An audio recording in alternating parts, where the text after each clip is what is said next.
अब इसमें सबसे पहले क्या करना है, यहाँ पर दो एंगल्स जानना बहुत ज़रूरी है। एक एंगल होता है एंगल ऑफ एलिवेशन और एक होता है एंगल ऑफ डिप्रेशन। तो ट्रिग्नोमेट्री का यूज़ है, लेकिन वो जो ट्रिग्नोमेट्रिक आइडेंटिटीज है उनका उतना ज़्यादा जैसा यूज़ था वैसा यूज़ यहाँ पर नहीं है। ठीक है, देखिएगा इस तरीके से करना है। जैसे मान लीजिए ये ग्राउंड है, ये है ग्राउंड, और यहाँ ग्राउंड पर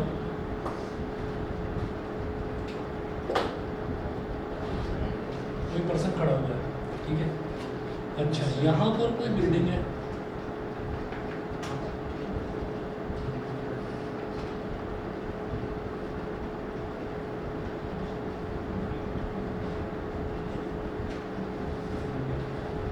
यहाँ कोई बिल्डिंग है और इस बिल्डिंग के ऊपर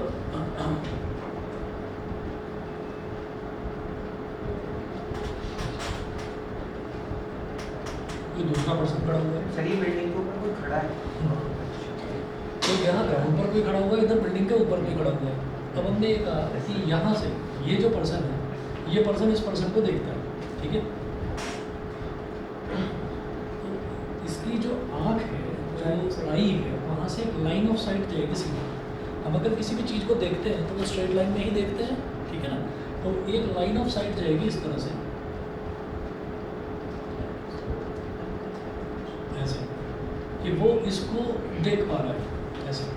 तो हम ये कहेंगे कि जब भी कभी अगर मान लीजिए हमको ये पाइप ले लें, एक सीधा पाइप ले लें और उस पाइप में से हम देखने की कोशिश करें, आप हम देख सकते हैं। अगर कोई पाइप ले लें, कोई पाइप ले लें, हाँ आर पार, तो अगर हम देखने की कोशिश करें तो हम देख लेंगे। लेकिन अगर उसी पाइप को थोड़ा सा मोड़ दिया जाए और फिर देखने की कोशिश करें तो ऐसा थोड़ी है कि वो पाइप ऐसे नीचे मुड़ा हुआ है, तो ऐसा थोड़ी है कि हमारी लाइन ऑफ साइट पाइप के साथ मुड़ जाएगी और हम नीचे देख पाएंगे। नहीं, क्योंकि हमारी जो लाइन ऑफ साइट है वो सीधे ही चलती है। ठीक है, शोर मचाते हुए हमारे शोर की आवाज़ ना दबा दो, उसको जोर से दबा दो, नहीं तो दम नहीं होता मेरे से। लड़ते हुए आ रहे थे आपस में, क्या करते हुए? किसकी किससे हुई लड़ाई?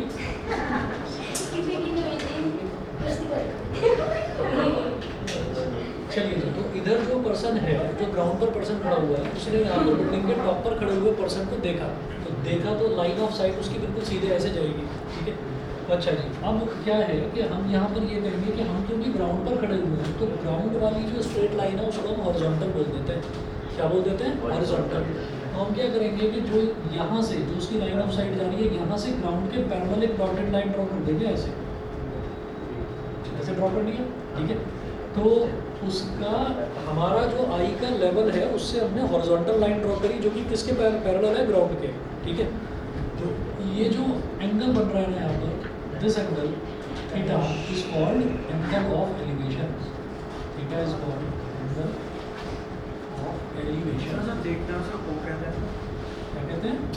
चलो देखा था, मतलब एक रिवीजन नोट्स दी थी ना, तो उसमें लिखा था मतलब जो पर्सन देखता है उसको कहते हैं, जो मुझे पता नहीं कहते तो क्या कहता है? जो देखते हैं उसको, अरे वो वैसे ही किसी पॉइंट को ओ और पी ले लिया होगा, आप ए और बी ले लो, उसको क्या फर्क पड़ता है? ठीक है, तो देखिएगा ये हो गया हमारे पास एंगल ऑफ एलिवेशन। अब इसी तरह से हमने ये कहा कि चलिए ये तो थीटा है। अब हमने बोला कि ये जो ऊपर पर्सन खड़ा हुआ है ना, ये क्या करेगा, ये अब नीचे वाले को देखना चाहता है। तो जब ये नीचे वाले को देखना चाहेगा तो क्या होगा, यहाँ से इसकी आई से एक हॉरिजॉन्टल लाइन ड्रॉ कर दीजिए ऐसे। इसकी आई से एक हॉरिजॉन्टल लाइन ड्रॉ कर दो। किसके हॉरिजॉन्टल लाइन क्या होगा कि एक ऐसी स्ट्रेट लाइन जो कि ग्राउंड के पैरेलल है, वो ड्रॉ कर दिया। तो यहाँ से इसकी जो लाइन ऑफ साइट है, लाइन ऑफ साइट तो ये होगी, लाइन ऑफ साइट से हॉरिजॉन्टल के बीच में जो एंगल बनेगा उसको बोल दीजिए फाई। फाई क्या होता है? ये जीरो बनाकर ना और इसको बीच में से ऐसे काट दो, इसको बोलते हैं फाई।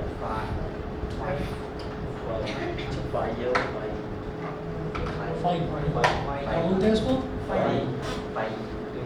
ये क्या हो गया? इसको कहते हैं एंगल ऑफ डिप्रेशन। जी हाँ, ये होगा एंगल ऑफ डिप्रेशन, ठीक है। Theta is always equal to five, तो थीटा हमेशा फाइव के इक्वल होता है। Angle of elevation is always equal to angle of depression, ठीक है। सर एंगल ऑफ एलिवेशन से एंगल ऑफ डिप्रेशन निकाल सकते हैं।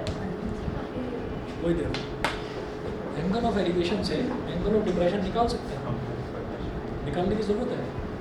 जब angle of elevation angle of depression के इक्वल है तो वो तो निकल गया, उसमें क्या कुछ कैलकुलेशन भी करनी है। होता है work done is equal to force into displacement, है ना। आज कुछ सिस्टम पर वर्क डन ज़्यादा हो गया, कुछ लग रहा है। अरे नहीं इसको ही पढ़ा था मैंने।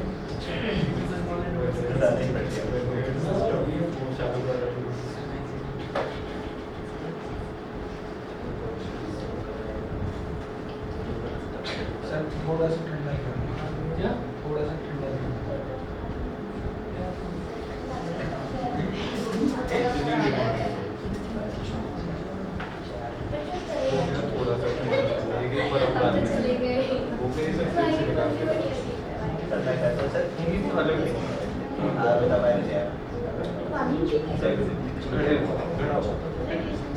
अब तो प्रोटीन का पानी ले आओ।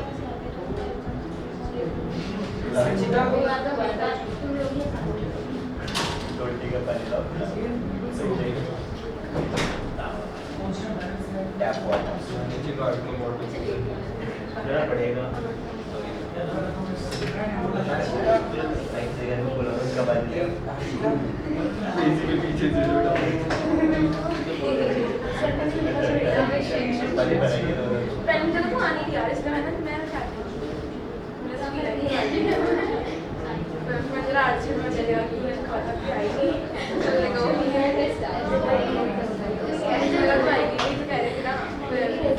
मैं देखा हिंदी को कहाँ से आज प्रैक्टिकल है सर। मेरा हिंदी का नहीं हुआ, ना एसएसटी का हुआ, ना साइंस को, बस ना इंग्लिश को हुआ, किसी का नहीं हुआ। मैथ्स का भी हुआ, मेरा मैथ्स का भी था। मतलब किसी का नहीं हुआ। तेरा किस किस का होगा? तेरा तो 30 रहेगा। सारा हो गया, बस एसएसटी बचा है।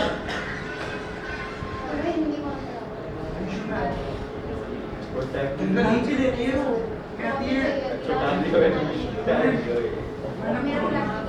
फिर से हमें आइडिया आया। मेरा भी तो बस ये तो क्या है ऐसे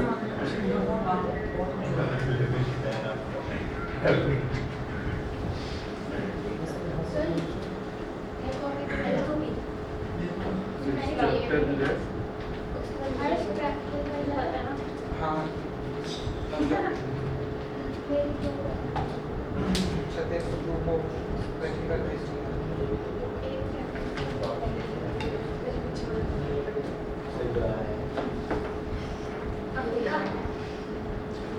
चलिए, तो एंगल ऑफ एलिवेशन हो गया, एंगल ऑफ डिप्रेशन हो गया। अब इसमें एक चीज़ और खास तौर पर हमको ध्यान रखनी है कि ये वाला जो चैप्टर है, इस वाले चैप्टर में देखिए, एक तो पहले मैं टेबल आपको दोबारा बनवाता हूँ, तो टेबल देख लीजिए जरा। वो साइंस टीचर ने सीखा। हाँ जी,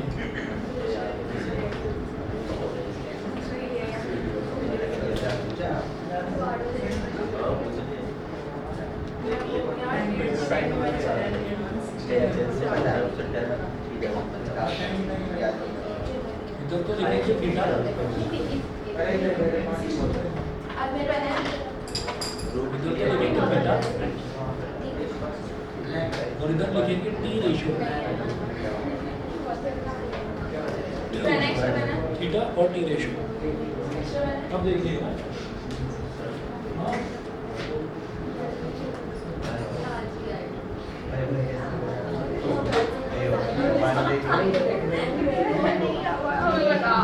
चलिए यार एक्स्ट्रा बना क्या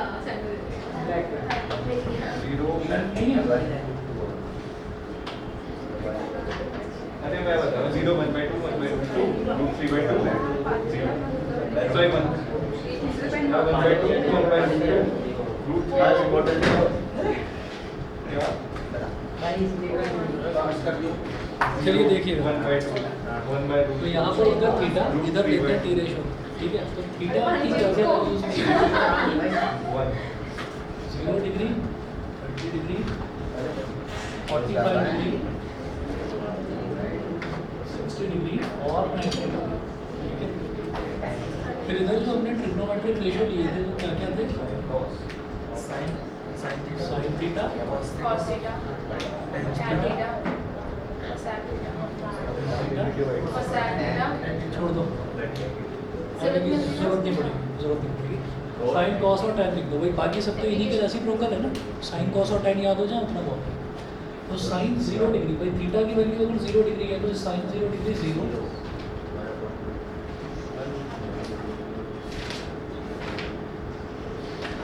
और ये होगा 1, ठीक है।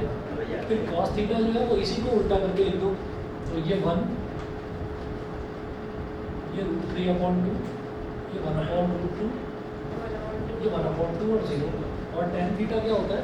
sin theta upon cos theta, तो 0/1 is 0, 1/2/√3/2, तो ये क्या हो जाएगा? 1/√3, 1/√2/1/√2, 1/√3/2/1/2 is 3, और 1/0 is infinity या नॉट डिफाइंड, है ना। तो ये वैल्यूज होती हैं। अब इसमें भी आप खास तौर पर ये देखना कि ये वाला जो चैप्टर है, इस वाले चैप्टर में मुझे बस ज़्यादातर केसेस में मैं इन 3 वैल्यूज़ के ही आसपास घूमता रहता हूँ, ठीक है। हमको ज़्यादातर इस चैप्टर में जो हमको ज़्यादातर एंगल्स मिलते हैं वो एंगल्स यही मिलेंगे, 30 डिग्री, 45 डिग्री, 60 डिग्री, बस इसके अलावा कोई एंगल नहीं मिलेगा, और tan थीटा से ही हमारा काम बन जाएगा। ऊपर थीटा, अच्छा वो उसको लर्न करने का जो तरीका था, लर्न करने का जो तरीका था वो देखिए, लर्न करने का तरीका ये था, जैसे कि 0 है, यहाँ लिखते थे 0, 1, 2, 3 और 4, ठीक है। फिर सबको 4 से डिवाइड करते थे, 1/4, 1/4, 1/4, सबको 4 से डिवाइड कर दिया। 4 से डिवाइड करने के बाद सबका स्क्वायर रूट, ठीक है, इसका भी square root.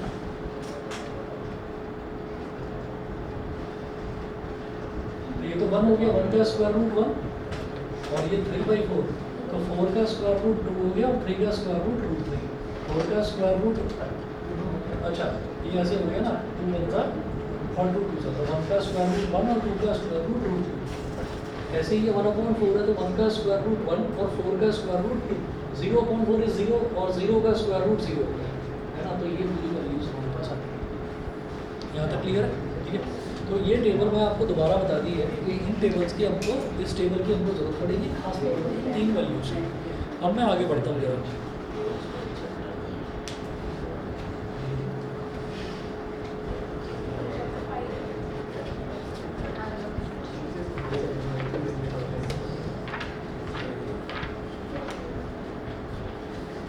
R D Sharma में ये चैप्टर नंबर 12 है, हाइट्स एंड डिस्टेंसेस के नाम से दे रखा है, applications of trigonometry Heights and distances के नाम से दे रखा है। एग्जांपल नंबर 1 लिखिएगा, अ tower is 100√3,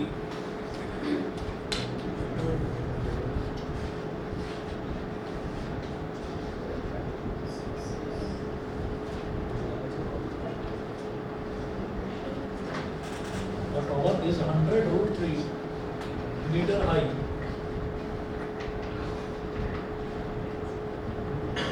A tower is 100√3 meter high. Full stop. Find the angle of elevation.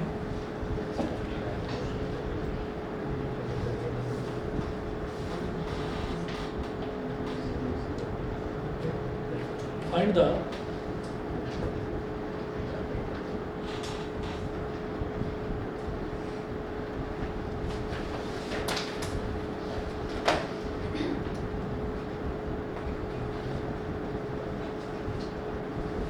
angle of elevation if it's top from a point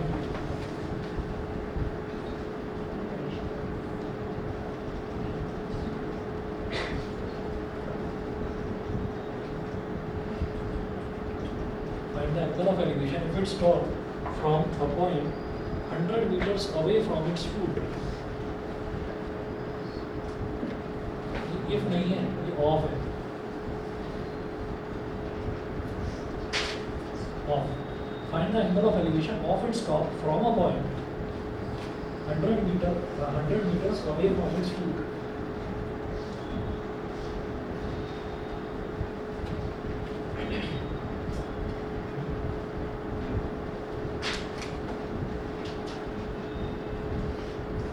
अब इनके ज़्यादातर जो क्वेश्चंस आएंगे, ये जो एप्लीकेशंस ऑफ ट्रिग्नोमेट्री है जहाँ पर एंगल ऑफ एलिवेशन और एंगल ऑफ डिप्रेशन मेंशन कर रखा हो या आपसे पूछा जाए, तो इनके जो क्वेश्चंस आएंगे उसमें √3 की वैल्यू हमें पता होनी चाहिए 1.732, √2 की वैल्यू 1.414, वैल्यूज़ पता है कि नहीं? ये दो वैल्यूज़ नोट करो, नोट कर लीजिए। √3 की वैल्यू होती है 1.732 और √2 की वैल्यू होती है 1.414, ठीक है। कई क्वेश्चंस में ये वैल्यू दे रखी होती है और ज़्यादातर क्वेश्चंस में इन वैल्यू को डालने की आपको ज़रूरत नहीं होती। कहीं अगर प्रूव करवाया जाए, पॉइंट्स में आंसर आ रहा हो तो वैल्यू आप डालेंगे, लेकिन ज़्यादातर केसेस में आप आंसर को √3 या √2 की टर्म्स में ही छोड़ देंगे, चलेगा, ठीक है। अब जरा देखिएगा ये क्या बोल रहे हैं, अ टॉवर इज़ 100 √3 मीटर हाई। तो इसमें हमको ना डायग्राम बनाना होगा जो डेटा दे रखा है उसके हेल्प से, ठीक है। उन्होंने बोला है अ टॉवर इज़ 100 √3 मीटर हाई, तो एक टॉवर है, तो टॉवर सीधा होगा तो उसकी आप लेंथ यहाँ पर दिखा देंगे इस तरीके से, ये A और ये B। तो इन क्वेश्चंस में ना सारी चीज़ें लिख करके let this be that, let this be that, वो सब कुछ लिख कर दिखाने की जरूरत नहीं है। आपने क्या करा, ये A B है ना, यहीं पर साइड में ऐसे लिख दिया कि ये टॉवर है, यहीं पर साइड में आपने डायग्राम पे लिख दिया कि ये टॉवर है, और टॉवर की हाइट कितनी दे रखी है 100 √3 मीटर, 100 √3 मीटर। अब वो बोल रहे हैं find the angle of elevation of its top from a point 100 metre away from its foot. तो जो टॉवर है, अब ये बिल्कुल बेसिक सी बात है कि जो टॉवर है वो टॉवर ज़मीन के साथ में बिल्कुल सीधा खड़ा रहेगा, 90 डिग्री का एंगल बनाएगा।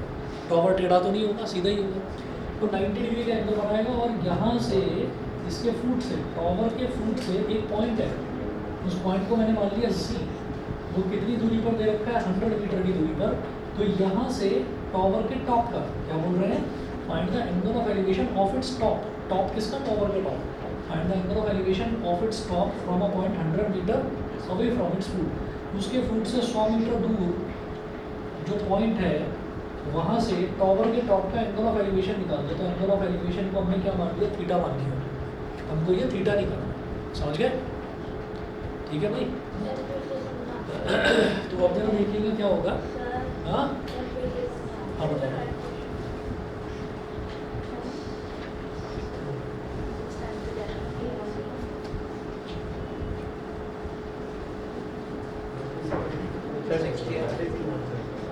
क्या करो, अब आप ये देखिएगा कि इसमें इन्होंने ये बोला है कि एक टॉवर है 100 √3 मीटर हाई, एक टॉवर की हाइट दे रखी है 100 √3 मीटर। वो कह रहे हैं टॉवर के फुट से 100 मीटर दूर एक पॉइंट लो और वहाँ से टॉवर के टॉप का एंगल ऑफ एलिवेशन निकालो। तो आपने 100 √3 मीटर इतना लेंथ का तो आपने टॉवर बना दिया, इसके फुट से आप 100 मीटर दूर आ गए, ठीक है। और यहाँ से आपने एक स्ट्रेट लाइन ज्वाइन कर दी। तो ये जो स्ट्रेट लाइन है, पता है क्या, ये लाइन ऑफ साइट है। ये यहाँ से खड़े होकर आप टॉवर के टॉप को देख रहे हो, तो ये लाइन ऑफ साइट हो गया, समझ गए। तो ये एंगल ऑफ एलिवेशन हो गया थीटा, ये थीटा निकालना है बस, समझ गए, ठीक है। अब थीटा कैसे निकलेगा भाई, ये सोचो कि जो भी हमारे पास ट्रिग्नोमेट्रिक रेशियोज हैं, वो ट्रिग्नोमेट्रिक रेशियोज में हमको क्या क्या दे रखा होता है। जैसे साइन होता है परपेंडिकुलर अपॉन हाइपोटेन्यूज, जैसे कॉस होता है बेस अपॉन हाइपोटेन्यूज, और टैन होता है परपेंडिकुलर अपॉन बेस। तो यहाँ मुझे क्या क्या दे रखा है, ये थीटा है, मैं जानता हूँ थीटा के सामने वाली साइड परपेंडिकुलर होती है और बराबर वाली साइड बेस होती है। 90 डिग्री के सामने वाली साइड हाइपोटेन्यूज होती है। तो मुझे परपेंडिकुलर दे रखा है और बेस दे रखा है, क्या करेंगे, परपेंडिकुलर अपॉन बेस, तो टैन थीटा निकाल दीजिए। In triangle ABC, triangle ABC tan theta is equal to perpendicular upon base, यानी कि AB upon BC। Perpendicular upon base मतलब AB अपॉन BC, है ना। और tan theta is equal to AB कितना है 100 √3 अपॉन BC कितना है 100।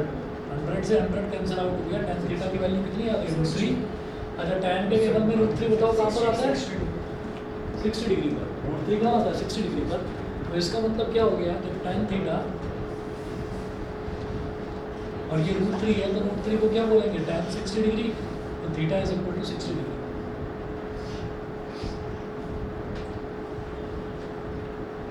Theta is equal to 60 degree. ये हो गया, ठीक है जी। अगला क्वेश्चन देखेंगे, the angle of elevation of the top of a tower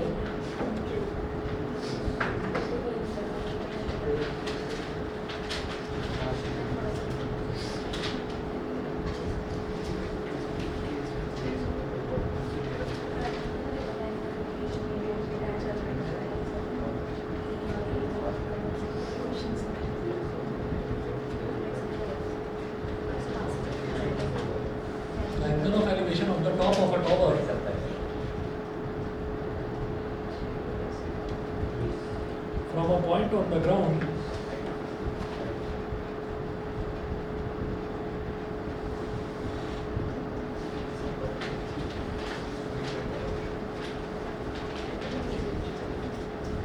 the angle of elevation of the top of a tower from a point on the ground which is 30 meter away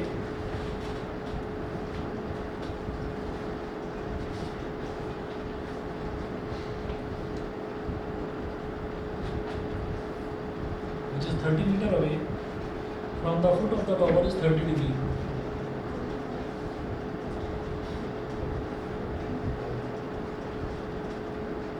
Away from the foot of the tower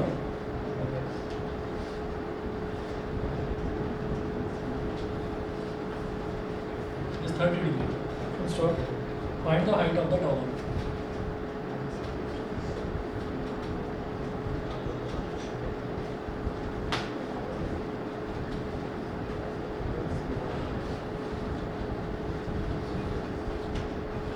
Find the height of the tower. ठीक है जी।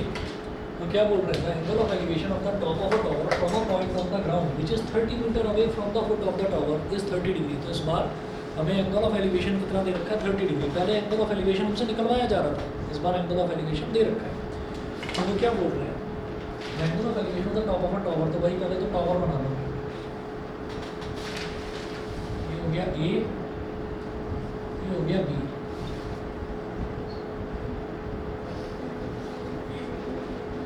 ये जो A B है, ये A B हो गया tower. जो tower है, टॉवर की जो हाइट है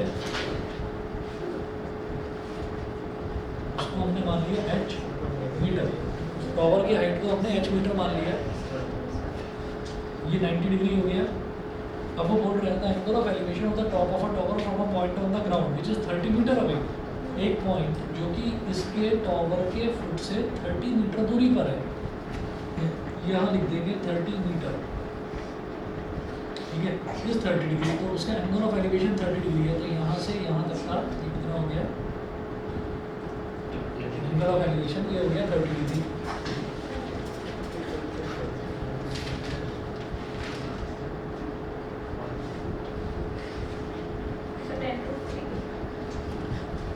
find the height of the tower. तो टॉवर की हाइट निकालनी है। तो अगेन यहाँ पर भी क्या मिला हुआ है, एंगल है, एंगल के ठीक सामने वाली साइड इज कॉल्ड परपेंडिकुलर और बराबर वाली side is called base.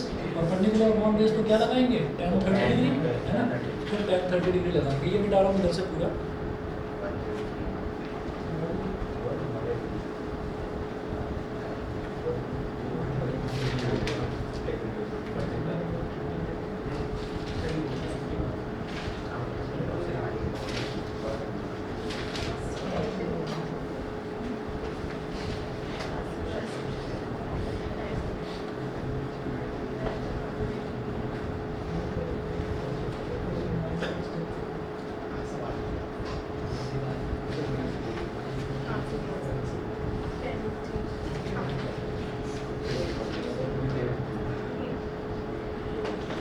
tan 30 degree is equal to perpendicular upon base, यानी कि A B upon B C.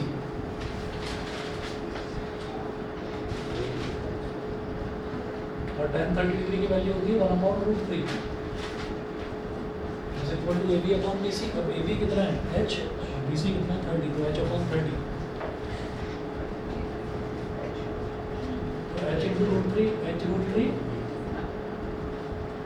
और 1 into 30 is 30। h is equal to 30 upon √3। ये हो गया। अब क्या करना है, डिनोमिनेटर में कभी भी ये रूट वाला टर्म हम छोड़ते नहीं हैं। उसको रैशनलाइज करेंगे कैसे, √3 से नीचे मल्टीप्लाई, √3 से ऊपर multiply.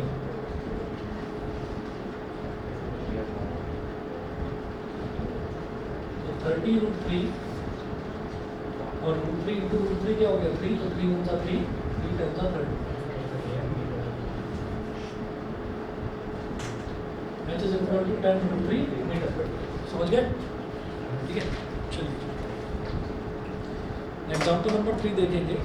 The kite is flying,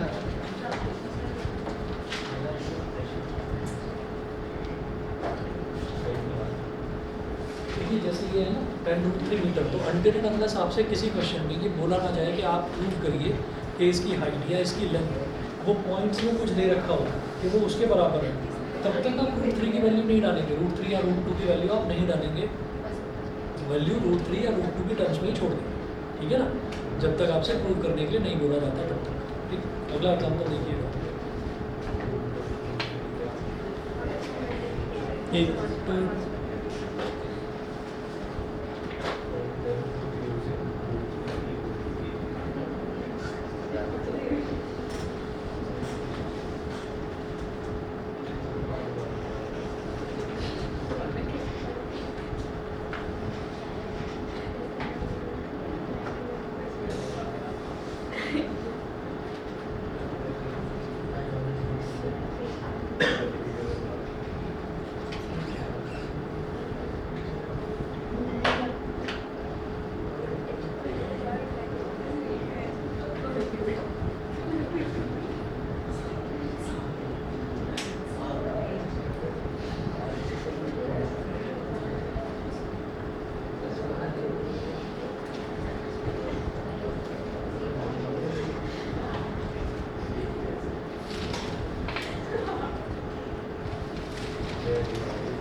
Example 3 है, a kite is flying at a height of 60 meter.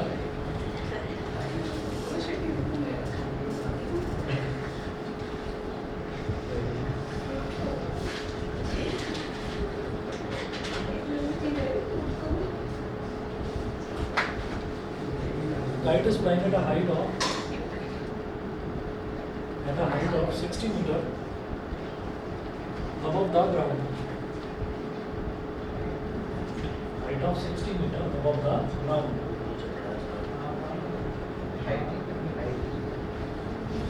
Full stop. The string attached to the kite is temporarily. The string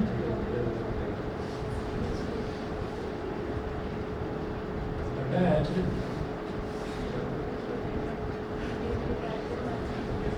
the kite is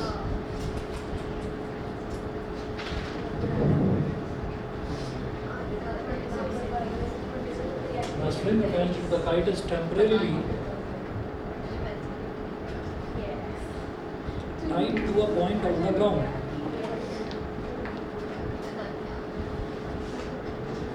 Tied to a point on the ground. Disturbance. मेरे को दे दो। दे दो सारे। लाओ तुम दे दो। Paper wait का काम कर रहा है। ये अभी टूटा है या पहले से टूटा हुआ है? पहले से। लाओ। हमारे पास भी है।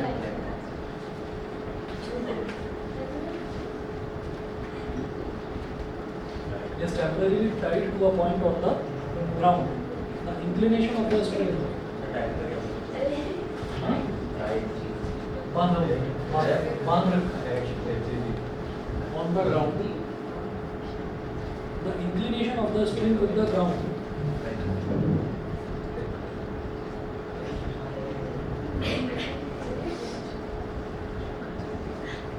The inclination of the string with the ground.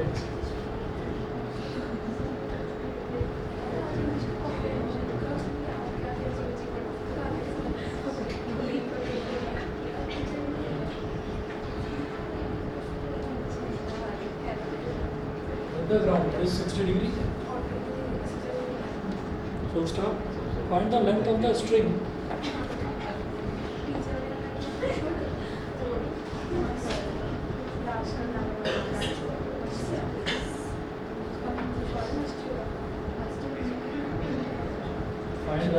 the string.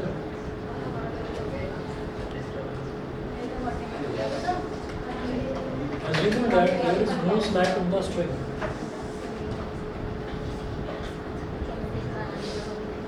Assuming that there is no slack in the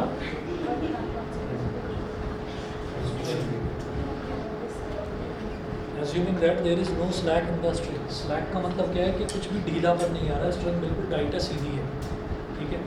तो जरा देखिएगा,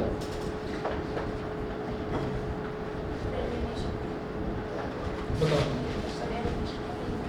इंक्लिनेशन मतलब एलिवेशन, इंक्लिनेशन मतलब एलिवेशन, एक ही बात है। तो देखिएगा क्या बोल रहे हैं ये, a kite is flying at a height of 60 metre above the ground। तो कोई काइट उड़ाई जा रही है, पतंग उड़ाई जा रही है। अब काइट को जब उड़ा रहे हैं तो काइट को उड़ाते तो काइट एक पर्टिकुलर हाइट पर उड़ रही है। तो कितनी हाइट पर? Kite is flying at a height of 60 metre above the ground. तो ग्राउंड से 60 मीटर की ऊंचाई पर काइट उड़ रही है, ठीक है। तो उसी टाइम क्या करा गया, टेम्परेरीली वो जो उसकी स्ट्रिंग है, उसकी स्ट्रिंग को हाथ से जैसे उड़ा रहे हैं तो उसकी स्ट्रिंग को नीचे ज़मीन पर ग्राउंड पर बांध दिया जाता है किसी एक point. is temporarily tied to a point on the ground. The inclination of the string with the ground is 60 degree. तो ग्राउंड के साथ में जो उसका इंक्लिनेशन है, जो एंगल ऑफ एलिवेशन है, वो कितना बन रहा है? 60 डिग्री। ये देखता है।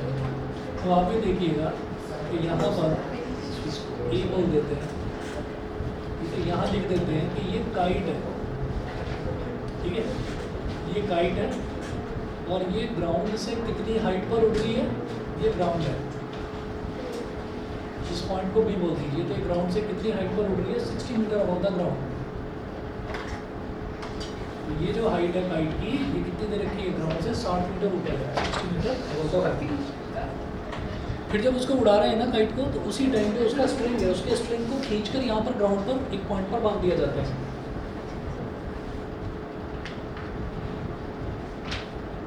इस पॉइंट को जहाँ पर उसको स्ट्रिंग को अपने मारा, उसको सी बोल दिया। और उस टाइम एंगल ऑफ एलिवेशन उसका कितना था, एंगल ऑफ इंक्लिनेशन कितना था? ये इंक्लिनेशन बोलो या एलिवेशन बोलो, एक ही बात है, कितना था? 60 डिग्री। तो वो कह रहे हैं find the length of the string assuming that there is no slack in the string. String कौन सा है? उसका धागा, वो जो मंजा होता है पतंग उड़ाने वाला, तो उसमें किसी भी तरीके का ढीलापन नहीं है, लूज नहीं है कहीं पर, बिल्कुल टाइट है। वो कह रहे हैं उसकी लेंथ बता दो। कैसे बताएंगे? क्या यूज़ करेंगे? साइन यूज़ करेंगे, बिल्कुल सही। साइन क्यों यूज़ करेंगे? क्योंकि ये हमारे पास एंगल दे रखा है 60 डिग्री। अगर मैं tan थीटा यूज़ करता हूँ तो tan theta will be perpendicular upon base. मुझे BC थोड़ी निकालना है, ठीक है। हमें क्या निकालना है? हमें तो लेंथ ऑफ स्ट्रिंग निकालनी है। इसको बोलेंगे AC को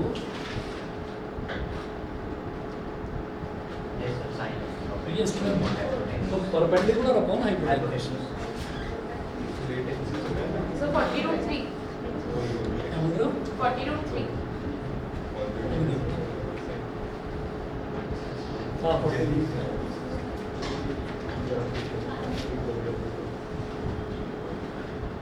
हाँ जी। साइन थीटा कितना होता है? Perpendicular upon hypotenuse. तो परपेंडिकुलर यानी कि AB अपॉन हाइपोटेन्यूज यानी कि AC। साइन 60 डिग्री कितना हो गया? √3/2। और AB कितना हो गया? 60 अपॉन AC कितना हो गया? AC तो मेरे को कैलकुलेट करना है, ठीक है। अब क्या करेंगे? दिस इनटू दिस और this into this. √3 into AC is equal to 60 into 2, ठीक है। अब ये √3 यहाँ पर डिवाइड में चला जाएगा, इधर मल्टीप्लाई में।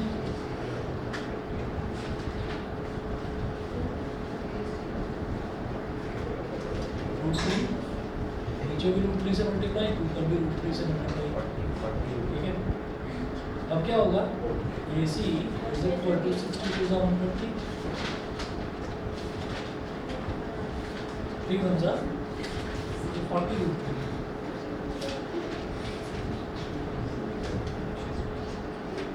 AC is equal to 40 √3 metre. तो लेंथ ऑफ स्ट्रिंग जो धागा है उससे उड़ा रहे हैं, उसकी लेंथ 40 मीटर आ गई। बताइए सभी को क्लियर है? ठीक है।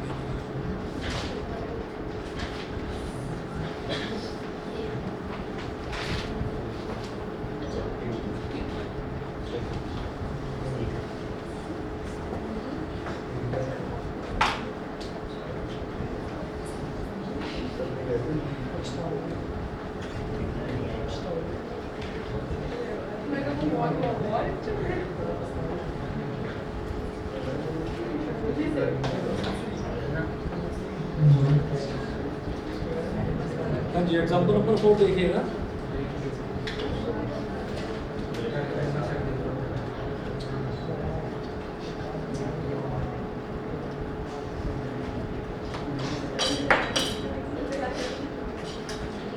The string of a kite is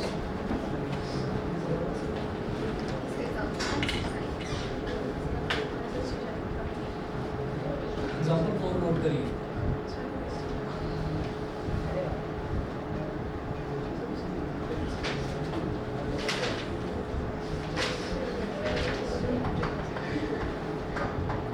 The string of a kite is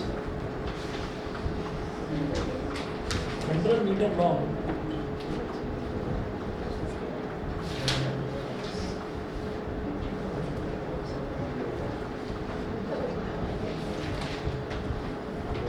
The string of a kite is 100 meter long and it makes an angle of 60 degree with the horizontal. And it makes an angle of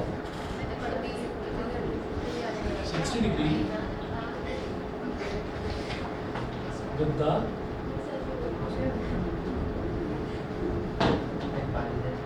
and it makes an angle of 60 degree with the horizontal.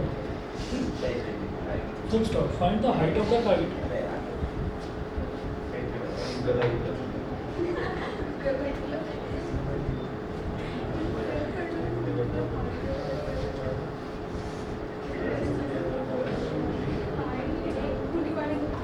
Find the height of the kite, assuming that there is no slack in the string.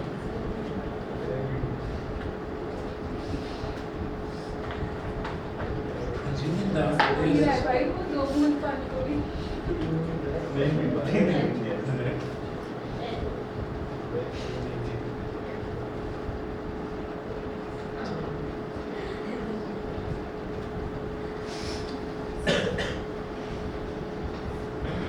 assuming that there is no slack in the string, तो वही वाली चीज़ है कि string में कहीं पर भी कोई स्लैक नहीं है, यानी कि कहीं पर भी कोई ढीलापन नहीं है। ठीक है, अब आपको क्या बताना है, वो बोल रहे हैं find the height of the kite. तो इससे पहले वाले क्वेश्चन में काइट की हाइट दे रखी थी, इस बार क्या है कि काइट की जो स्ट्रिंग है जिससे उसको उड़ा रहे हैं, तो स्ट्रिंग की लेंथ दे रखी है, नंबर ऑफ एलिवेशन 60 डिग्री दे रखा है, तो हाइट बताइए। ठीक है,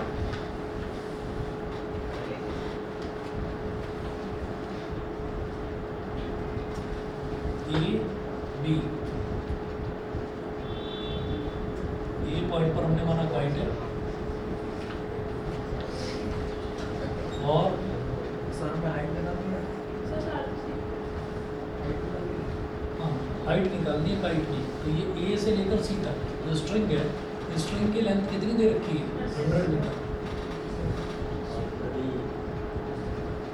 ये 100 मीटर दे रखी है और वो कह रहे हैं find the height of the kite assume that there is no slack in the string. तो हाइट दे रखी है h, ये h दे रखा है और एंगल है 60 डिग्री। निकाल लेंगे। फिर वही चीज़ है कि भाई ये हमारे पास एंगल दे रखा है, एंगल के सामने वाला होता है परपेंडिकुलर, इसके सामने वाला हाइपोटेन्यूज, तो साइन 60 डिग्री यूज़ करेंगे यहाँ पर। ठीक है,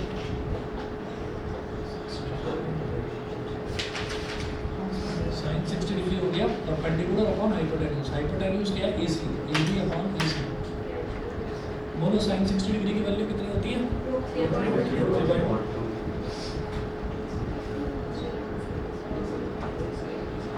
और AB हमको निकालना है, यानी कि H निकालना है, और AC कितना दे रखा है 100, 2 1 जा 250 जा, तो H into 1 is H और 50 into 3 is 50√3 मीटर। यहाँ वाले इस वाले चैप्टर में आप आंसर उसको √3 और 50 टर्म्स में निकाल सकते हैं। ठीक है, चलिए अगला क्वेश्चन देखते हैं।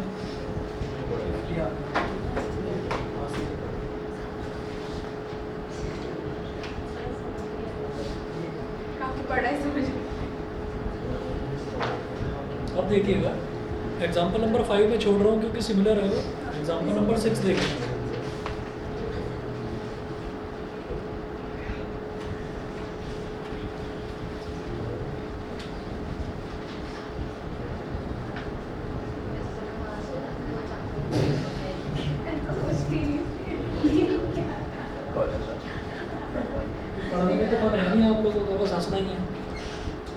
वैसे आवाज़ खराब हो रही है, गला खराब हो रहा है।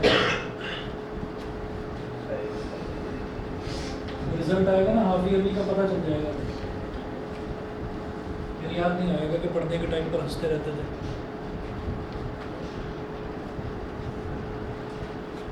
एग्जाम्पल नंबर 5 छोड़ रहा हूँ, सॉरी, एग्जाम्पल नंबर 6 में नोट कीजिएगा, a circus artist is climbing a 20 metre long rope.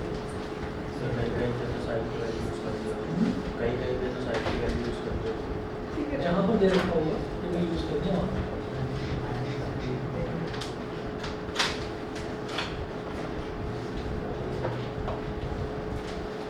A circus artist is climbing a 20-meter long rope.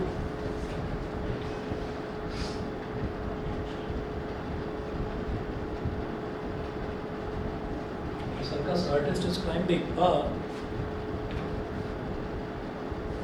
20-meter long rope.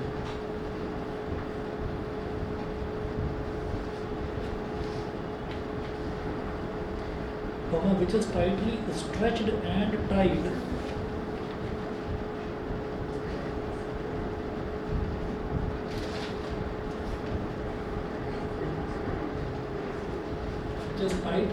stretched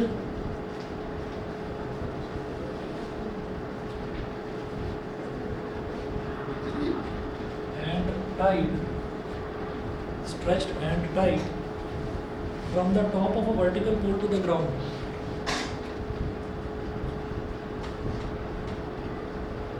From the top of a vertical pole to the ground. From the top of a vertical pole to the ground. Full stop. Find the height of the pole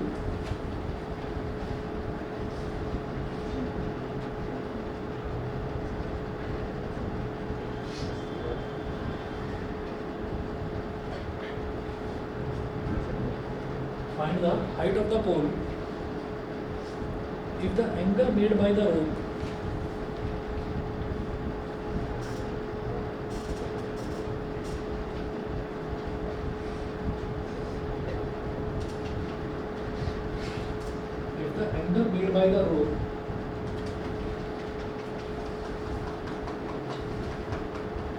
with the ground level is 30 degree.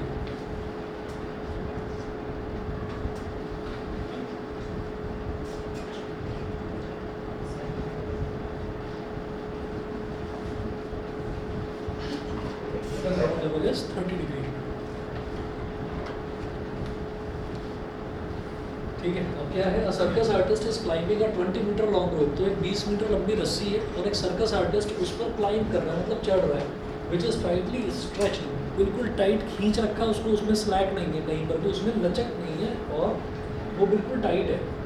And tied from the top of a vertical pole to the ground. तो vertical pole है,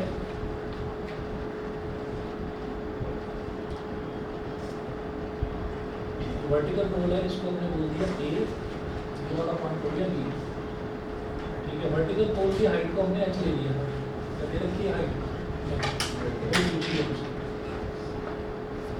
तो यहाँ और ये ground हो गया। अब यहाँ से from the top of a vertical pole, तो ये वर्टिकल पोल के टॉप से ग्राउंड पर एक रस्सी बांध दी जाती है, इस पॉइंट को सी बोल दिया।